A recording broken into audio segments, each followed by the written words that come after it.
Hi, this is Dr. Gregory Sadler. I'm a professor of philosophy and the president and founder of an educational consulting company called Reason.io, where we put philosophy into practice. I've studied and taught philosophy for over 20 years, and I find that many people run into difficulties reading classic philosophical texts. Sometimes it's the way things are said or how the text is structured. But the concepts themselves are not always that complicated, and that's where I come in. To help students and lifelong learners, I've been producing longer lecture videos and posting them to YouTube.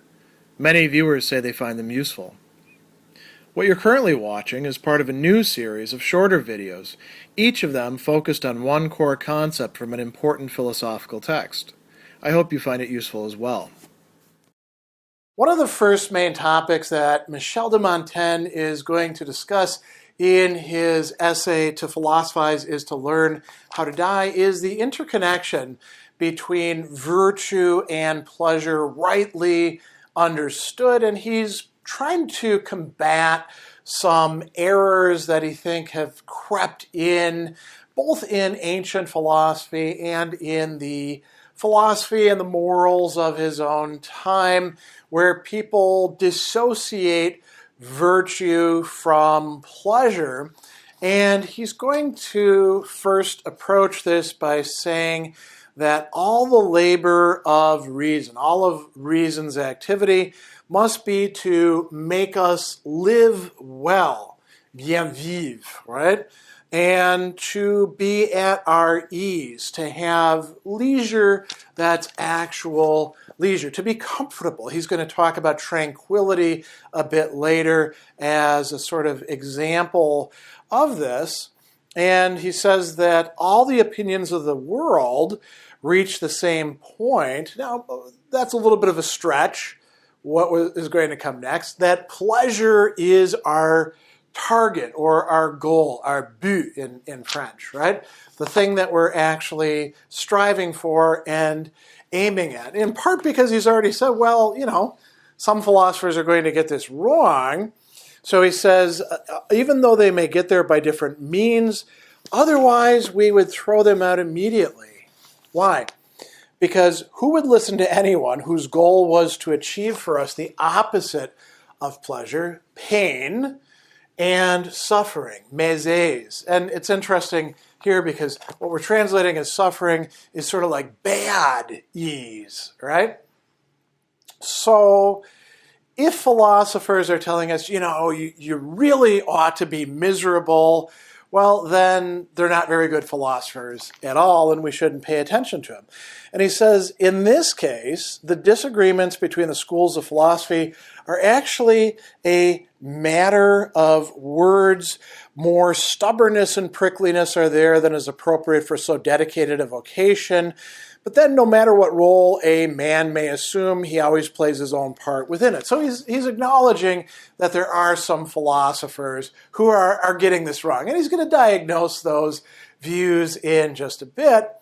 And then he's going to discuss two different kinds, or we could say levels of pleasure, different sorts of volupté, which is one word that we use that translates pleasure. It actually comes from the Latin voluptas, right?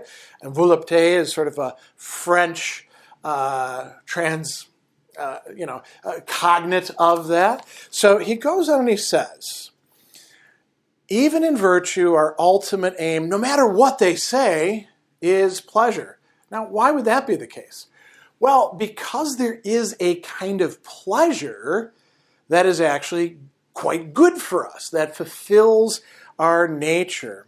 And Montaigne admits that he likes to, as he says, bash people's ears with that word which runs so strongly counter to their minds. People who are serious don't want to hear about volupté, pleasure, or even plaisir. They want to hear about morality. They want to hear about virtue. And they think that these are incompatible. And he says, well, it kind of depends. What do we actually mean by pleasure? So he goes on to say, when pleasure is taken to mean the most profound or supreme delight, plaisir, right? and supreme plaisir, right? And an exceeding happiness or supreme contentment, right? Then it's a better companion to virtue than anything else, and rightly so. Why? Now, he's not saying that the virtue itself is just pleasure. He's not, and actually even the Epicureans don't say that virtue itself is just pleasure. It's a means to that. But he says this kind of pleasure is no less seriously pleasurable for being more lively or vivid, more taut, robust, and virile. And he says, we actually get misled by our vocabulary here. We should have given virtue the more favorable, noble, and natural name of pleasure, not, as we've done, a name from vis, vigor, right? So that's one kind of pleasure, and that's perfectly fine. And then there's a lower voluptuous pleasure, volupté plus basse, right? Basse means lower. And we're talking about lower not just in terms of like physical manifestations, like it's not just lower because it's in your genitals or your stomach. It's lower, we could say, in terms of value, right? And that, he's going to say, is no less encumbered by all sorts of problems. So he's going to say that lower voluptuous pleasure can only be said to have a disputed claim to the name, not a privileged right to it. So both of these are actually kinds of pleasure. And he says, I find it less pure of lets and hindrances than virtue. If you actually want good pleasure, take the pleasure that comes with virtue. Why? Because the lower pleasures have a number of problems that come with it. One of these is the fact that you don't get them as long.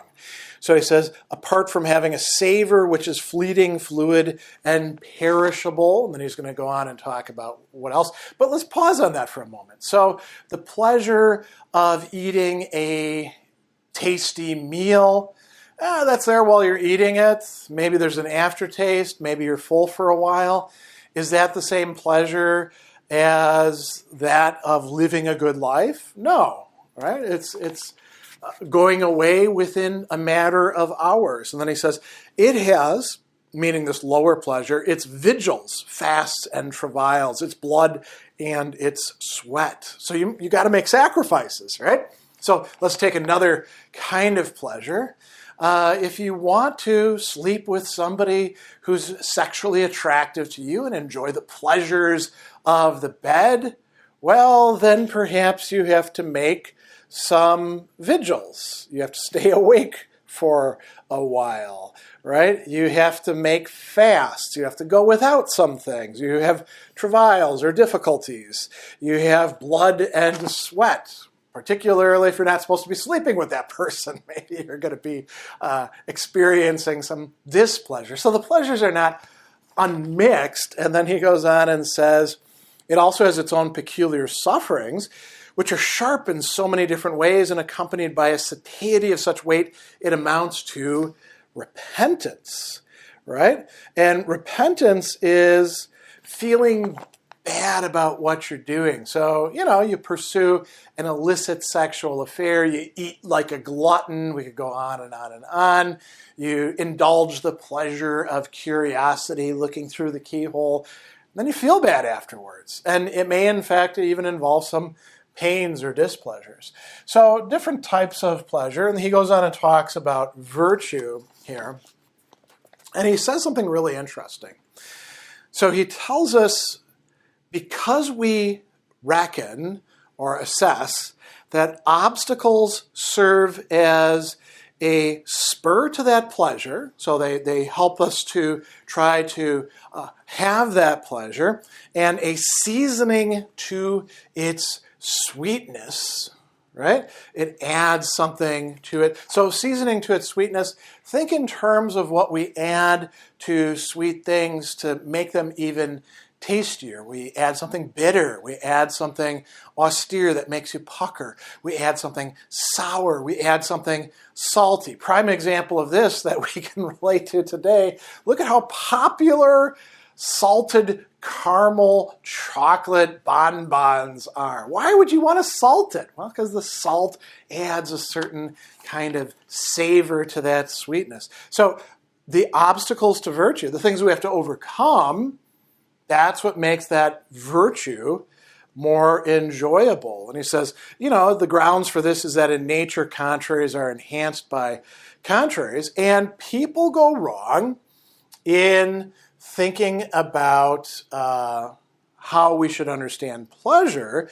And he's going to say, actually, these pleasures that we get through exercising virtue, developing virtue, they ennoble, literally, to make more noble. They sharpen, they make more aigu, or piercing, you could say.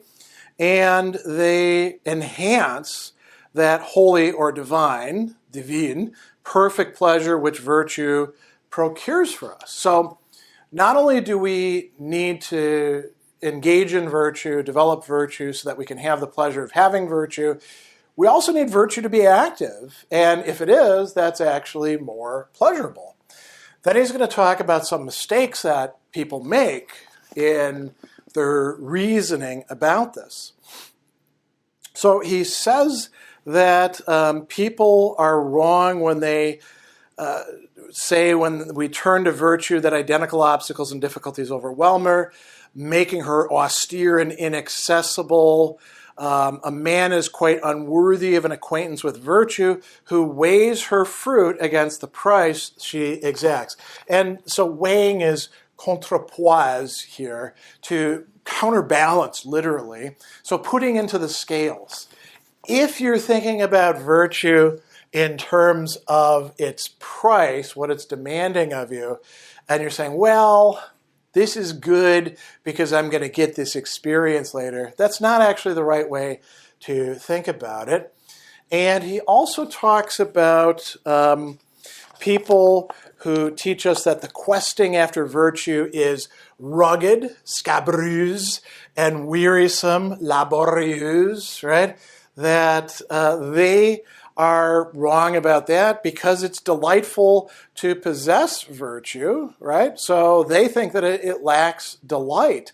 And he goes on and says, even the most perfect of men have been satisfied with aspiring to virtue, not possessing her, but drawing near to her. And he says, this contention is wrong, seeing that in every pleasure known to human beings, the very pursuit is pleasurable. The undertaking savors of the quality of the object it has in view. It effectively constitutes a large portion of it and is consubstantial with it. Now, consubstantial, that's a really interesting term there. What he's saying is, even if we don't become completely virtuous, placing ourselves on the road to virtue, that is going to be pleasant for us, even if it requires us to encounter obstacles. And then the last thing that he's going to say in this section before moving on to some other points, which is something that is getting him ready for the main topic of the essay, is that if we want to have a pleasant life through virtue, well, then we have to develop contempt for death, mépris de la mort. And mépris can mean contempt. It can also mean a mistrust, right? So we need to have a different attitude towards death than we typically have. Most people view death as something to be feared, something that should arouse the emotion of fear, peur in French, right? And if that's going to be the case for us, well, then we're going to have a rough time. But if we can actually develop contempt for death, that's going to lead us to, like he says, tranquility, giving us a pure and friendly taste for it, without which every other pleasure is snuffed out. So if we want the fruits of virtue in terms of pleasure, well, we have to pay attention to how we view death. So he says, if death makes us afraid, that is a subject of continual torment that nothing can assuage. Why? Because death is everywhere. We can't escape it. Any other problem, as he mentions, that you might encounter, like old age or bad health or poverty, well, you might actually escape those. You're not going to escape death. As a matter of fact, some people escape those things by killing themselves. So if we actually want to be happy, there's two lessons here. We really should focus on the pleasures that come through virtue and not pretend that virtue is this, thing that removes pleasures from our life. That would be getting virtue wrong. And we need to develop an attitude of contempt for death.